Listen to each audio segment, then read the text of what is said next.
Imagine a word so small, so simple, yet so powerful that it can change the course of your life.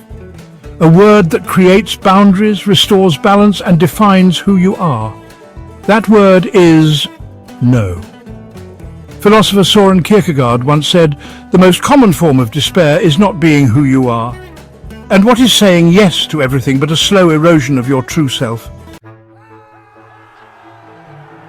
From an early age, we're taught that saying yes is the path to opportunity. Say yes to career demands, social invitations, even unreasonable expectations. But here lies a paradox. In our quest to please others, we imprison ourselves. Every yes becomes a thread in a web of obligations, and as the web tightens, we lose sight of who we are. Philosopher Jean-Paul Sartre argued, "Man is condemned to be free." Freedom, he believed, is not found in endless choices, but in the courage to choose authentically, even if that choice is to say no. Why then do we hesitate? Because no feels dangerous. It confronts our fear of rejection, of judgment, of failure. Yet, it is only through no that we reclaim our freedom. To say no is to embrace your boundaries, and boundaries are not walls, they are mirrors. They reflect what you value, what you cherish, and what you stand for. Saying no is not selfish, it is an act of self-definition. As Marcus Aurelius, the Stoic emperor, wrote in his Meditations, "You have power over your mind, not outside events. Realize this, and you will find strength." Each no is a declaration of sovereignty over your life, and with each no, you strengthen your ability to say yes.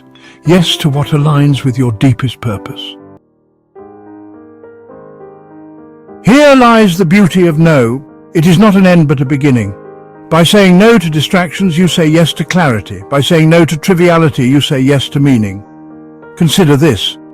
If Socrates had not questioned the norms of his society, if he had not refused to accept the status quo, would philosophy as we know it exist? As he famously said, "The unexamined life is not worth living." To say no is to live examined.